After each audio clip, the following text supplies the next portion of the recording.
I was browsing the website of my favourite record store and I decided to sort the records by highest to lowest price, and this album popped up. Armando Trovajoli's The Beat Generation.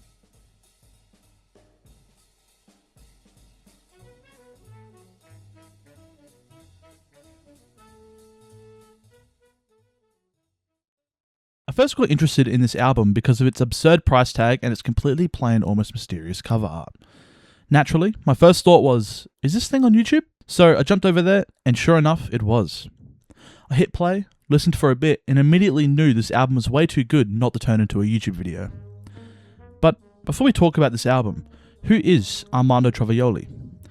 He was one of Italy's most prolific film composers, a jazz-trained pianist who wrote over 300 film scores across his career. If you've watched classic Italian cinema, you've almost definitely heard his music without realising it. Trovajoli moved effortlessly between jazz, orchestral film music, and theatre, which makes a strange, pricey, mysterious album from him feel exactly like the kind of thing collectors would obsess over. The wild price tag comes down to a few things. It was a super limited release, it features an all-star lineup of Italy's top jazz musicians, and there are very few surviving original copies. All of that makes it an incredibly expensive piece of jazz history. Now, let's talk about this album. Trovajoli's Beat Generation album has that late night jazz feel, steady drums, smooth bass, and horns that cut in with a smooth sound. It's cool and moody. It's the kind of music that can tell a story. This tactic of musical storytelling is what makes his music special, and why his movie scores sound amazing. His music can tell a story without needing any sort of lyrics. What makes it great is how simple but sharp it is.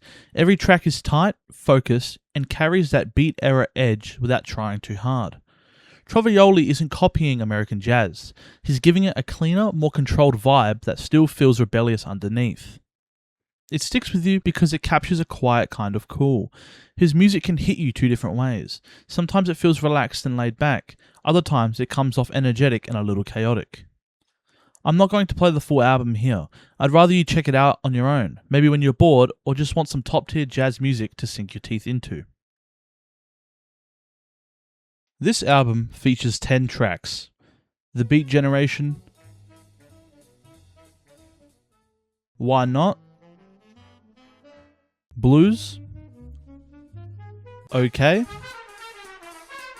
OB Street Blues, So Long,